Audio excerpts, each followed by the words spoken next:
రెండుసార్లు ఎదురు లేకుండా గెలిచారు. అది కూడా భారీ ఆధిక్యతతో. అయితే ఇప్పుడు ఇంటి పోరుకు తోడు ఎదురుగాలి వీస్తుండటంతో ఏదో రకంగా ప్రత్యర్థిని బలహీనపరచడానికి ఆ అధికార పక్ష సీనియర్లు స్కెచ్ గీస్తున్నారు. అందులో భాగంగా కూటమిలో విభేదాలు తలెత్తాయని ప్రచారానికి దిగారు. దీంతో ఎన్డీఏ నేతలు ఆ ప్రచారాన్ని ధీటుగా ఎదుర్కోవడానికి ఉమ్మడిగా రోడ్డెక్కి కౌంటర్లిస్తున్నారు. 3 పార్టీల నేతలు కలిసికట్టుగా ప్రచారంలో పాల్గొంటున్నారు. అసలు నామినేషన్ సమయంలో ఎన్డీఏ అభ్యర్థికి కొర్రీలు పెట్టాలని చూసిన ఆ వైసీపీ సీనియర్ నేత ఇప్పుడు తనదైన స్టైల్లో చేస్తున్న రాజకీయం చర్చనీయాంశంగా మారింది.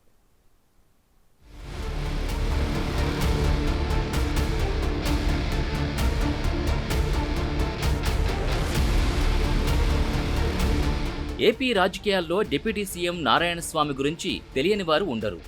తెలుగుదేశం పార్టీ అధినేత చంద్రబాబు కుటుంబంతో పాటు ఆయన కులంపై వ్యక్తిగత విమర్శలు చేస్తూ వివాదాస్పద నేతగా ఫోకస్ అవుతుంటారు. ఉమ్మడి చిత్తూరు జిల్లా జీడీ నెల్లూరు ఎస్సీ రిజర్వ్ నుంచి ప్రాతినిధ్యం వహిస్తున్న ఈ మంత్రి తన శాఖల గురించి ఏనాడూ మాట్లాడరని, ప్రత్యర్థుల్ని టార్గెట్ చేయడానికే టైం కేటాయిస్తారన్న విమర్శలున్నాయి. ఆ క్రమంలో సొంత నియోజకవర్గం గంగాధర నెల్లూరు వైసీపీలో ఆయనపై తీవ్ర వ్యతిరేకత పెరిగింది. ఈసారి నారాయణస్వామికి టికెట్ ఇవ్వద్దని పెద్ద ఎత్తున ఆందోళనలు జరిగాయి.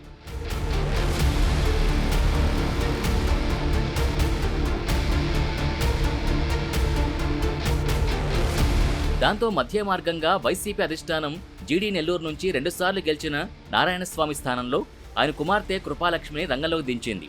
నారాయణస్వామి వ్యక్తిగత దాడితో ఆగ్రహంతో ఉన్న టీడీపీ అధిష్టానం కూడా ఈసారి బలమైన అభ్యర్థిని రంగంలో దింపింది. స్థానికంగా మంచి పలుకుబడి ఉన్న డాక్టర్ థామస్ని అభ్యర్థిగా ప్రకటించింది. ఈయన భార్య రెడ్డి సామాజిక వర్గానికి చెందినవారు కావడంతో ఎస్సీ రెడ్డి ఈక్వేషన్లు కలిసొస్తాయని, దానికి తోడు స్థితిమంతుడైన డాక్టర్గా థామస్ చేసిన సేవలు ప్లస్ అవుతాయని టీడీపీ ధీమాతో ఉంది.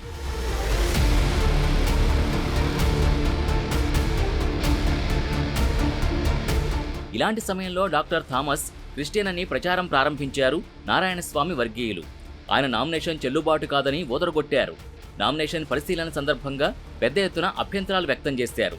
అయితే థామస్ నామినేషన్ ఓకే అవడంతో మరో మార్గం కోసం ఆలోచించారు సీనియర్ నాయకుడు డిప్యూటీ సీఎం నారాయణస్వామి. అందులో భాగంగా కూటమి ఐక్యతను దెబ్బతీస్తే సరిపోతుందని భావించారు.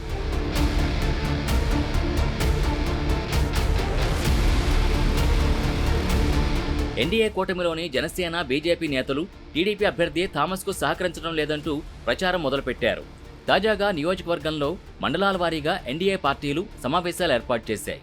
ఆ సందర్భంగా కొన్ని చోట్ల గ్రామస్థాయి నాయకులకు మధ్య చిన్న వాగ్వాదాలు జరిగాయి. సాధారణంగా ఎక్కడైనా కార్యకర్తల మధ్య చిన్న స్పర్ధలు ఉంటాయి.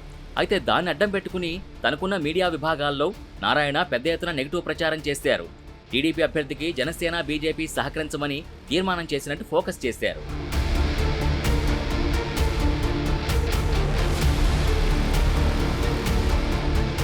అయితే మరుసటి రోజు ఉదయం చూస్తే సీన్ రివర్స్ అయింది.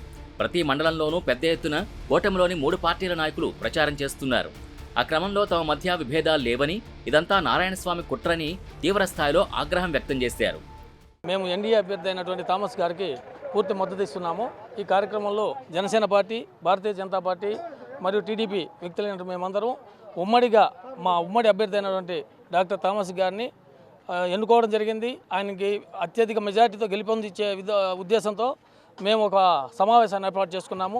ఉన్నది ఒక 12 రోజుల సమయంలో ఏ విధంగా ఎన్నికలకు తయారవ్వాలి, మా అభ్యర్థి అయినటువంటి థామస్ గారిని ఏ విధంగా గెలిపించుకోవాలనే ఉద్దేశంతో ఈ సమావేశాన్ని ఏర్పాటు చేసుకొని దాని గురించి చర్చించుకోవడం జరిగింది. ఈ విషయాన్ని వైసీపీ వాళ్ళకి భయంతోనూ ఎక్కడలేని ఆతృత చూపించి దుష్ప్రచారం చేస్తున్నారు.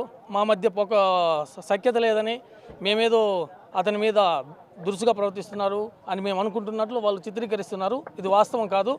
నారాయణస్వామి భాషలోనే సమాధానం చెప్పారు టీడీపీ అభ్యర్థి థామస్, జనసేన మహిళలు. నారాయణస్వామిపై పరుష పదజాలంతో ధ్వజమెత్తారు. ఇప్పటికే నారాయణస్వామి డస్ట్బిన్లో ఉన్నారని, ఆయన కుమార్తెను కూడా పొలిటికల్ స్క్రీన్ నుంచి తప్పిస్తామని ప్రకటించారు. మా మధ్య ఎలాంటి పొరపచ్చలు లేవు. మేమందరం స్నేహితుల్లాగా ఉన్నాం. ఒకరి వెనక ఒకరు నడవడం లేదు. మేము కలిసి నడుస్తున్నాం. అందరూ అంటున్నారు వాల్యూ ఇవ్వట్లేదు, అలా అవన్నీ ఫాల్తూ న్యూస్లు. కావాలనే మా మీద కుట్ర పూని చేస్తున్నారు. అంటే మాలో విభేదాలు కల్పించాలని వాళ్ళు ఆలోచిస్తున్నారు. మా మధ్య విభేదాలు రావు, మేము అందరం స్నేహితులం. అందరం కలిసి నడుస్తున్నాం. కాబట్టి వాళ్ళు ఎన్ని ప్రయత్నాలు చేసినా ఏం చేసినా వాళ్ళు గెలుపు అనేది ఉండదు. ఓటమి తథ్యం వాళ్ళది. మాదే భారీ మెజార్టీతో మా అభ్యర్థిని గెలిపించుకోవడమే మా ధ్యేయం. మా అధ్యక్షులు మా అధిష్టానం ఏం చెప్తారో దాన్ని మేము శిరసా వహిస్తాం. కాబట్టి మీరు ఎన్ని నాటకాలు వేసినా ఎన్ని డ్రామాలు వేసినా మీవేమీ చెల్లవని కరాఖండిగా నేను చెప్తున్నాను. ఇవన్నీ కూడా పదవి మోహం. ఎందుకంటే ఈ పదవి వ్యామోహం. ఎందుకంటే ఇది 10 సంవత్సరాలుగా బాగా ఎంజాయ్ చేశాడు. ఒక ప్యాంట్ షర్టు ఉండే అతను అది ఉతికి ఆరేసి ఐరన్ చేసేంత వరకు ఇంట్లోనే కూర్చో ఉండాలి. అట్లాంటి వ్యక్తి ఈరోజు 1000 కోట్లు పట్టుకున్నాడు. ఈ 1000 కోట్లు ఎట్లా వచ్చింది? ఇలా అన్నీ వచ్చింది కాబట్టి ఇవన్నీ మనసులో పెట్టుకొని వాడు మళ్ళా ఎలాగైనా దొంగతనంగా గెలిచిపోవాలి అని చెప్పేసి ఇవన్నీ కూడా చేస్తున్నాడు. ఈ నియోజకవర్గాన్ని దొంగల్ని రెడీ చేసినాడు. మెయిన్గా ఇసుకను దొంగిలించడానికి ఒక టీము, గ్రావాలను దొంగిలించడానికి ఒక టీము, ఎర్రచందనం దొంగిలించడానికి ఒక టీముని రెడీ చేసి సాయంత్రం అయితే ఒక చోట కూర్చొని బ్రోకర్ కమిషన్లు తీసుకోవాలి. ఇట్లాంటి బ్రోకర్ని ఇలాంటి వాళ్ళని మా వాళ్ళు 2 సార్లు ఛాన్స్ ఇచ్చినారు. 3వసారి ఛాన్స్ ఇచ్చే ప్రసక్తే ఉండదు. తరిమి కొట్టడానికి బీజేపీ, జనసేన, తెలుగుదేశం పార్టీ ఉమ్మడిగా రెడీ అయిపోయినాము. తొందరగా అతన్ని డస్ట్బిన్లో వేస్తారు. అదేవిధంగా కృపాలక్ష్మిని కూడా వేసేశారు ఆల్రెడీ. నారాయణ స్వామిని, కృపాలక్ష్మిని కూడా ఎలక్షన్లో బంగాళాఖాతంలో కలపడానికి కూడా మా వాళ్ళు సిద్ధంగా ఉన్నారు. మొత్తం మీద మిత్ర విభేదం కల్పించి లబ్ధి పొంది గట్టెక్కుదామని భావిస్తున్న నారాయణస్వామికి పార్టీలోని అసమ్మతి పోరుతో పాటు సొంత మేనల్లుడు రమేష్ బాబు కాంగ్రెస్ నుంచి పోటీలో ఉండడం తలనొప్పిగా మారిందట. గత 10 ఏళ్లుగా నారాయణస్వామి వెంటే ఉంటూ వచ్చిన రమేష్ తన మేనమామ దళిత నేతలకి తీవ్ర అన్యాయం చేస్తున్నారని ధ్వజమెత్తుతున్నారు. దళితుల పేరు చెప్పుకొని ఆయన ఏదో అట్లా రకరకాలుగా కుట్రలు బండి పైకి వచ్చారు, కానీ దళితులకు ఏ రోజు కూడా న్యాయం చేసిన దాఖలాలు లేవు. కావాలంటే మీరు ఎక్కడైనా విచారించవచ్చు. ఆయన జీవిత చరిత్రలో 50 సంవత్సరాల జీవిత కాలంలో దళితులకి ఏ రోజు న్యాయం చేశాడా, ఎంతమంది దళితులని రాజకీయంగా పైకి తీసుకొచ్చారు మీరే కనుక్కోండి. ఇంతవరకు నాకు తెలిసి నా చరిత్రలో 20 సంవత్సరాలు నేను రాజకీయంగా ఆయనతో ఉన్నాను. ఒక దళితుని కూడా ఒక మంచి నాయకుడిని చేయలే. ఈరోజు ఇంత మంచి గవర్నమెంట్లో ఆయన పనిచేసి మంచి పోర్ట్ఫోలియోలు తీసుకున్న డిప్యూటీ స్థాయికి ఎదిగినా కూడా సొంత భార్యను తీసుకొచ్చి 75 సంవత్సరాల భార్యను తీసుకొచ్చి జడ్పీటీసీ చేసి ఇంట్లో పడుకోబెట్టేసిన పరిస్థితిని మనం చూస్తున్నాం. అది ఎంత దరిద్రమైన పరిస్థితి అంటే నియోజకవర్గంలో ప్రతి ఒక్క ఎస్సీ కులాలు కూడా ఇవన్నీ గమనిస్తున్నారు. ఏమి ఆయన డిప్యూటీ సీఎం పదవి ఉండి ఇంకా వేరే ఒక మంచి లీడర్ని తయారు చేయొచ్చు కదా, జడ్పీటీసీ ఇవ్వచ్చు కదా. మరోవైపు దేశంలో అతిపెద్ద స్కామ్ ఏపీలోని లిక్కర్ స్కామ్ అని ఆరోపణలు గుప్పిస్తోంది బీజేపీ. అధికారంలోకి రాగానే టీడీపీ పట్టించుకోకపోయినా తాము వదలమంటున్న బీజేపీ అగ్రనేతల హెచ్చరికలు కూడా స్వామిలో భయాందోళనలు కలిగిస్తున్నాయట.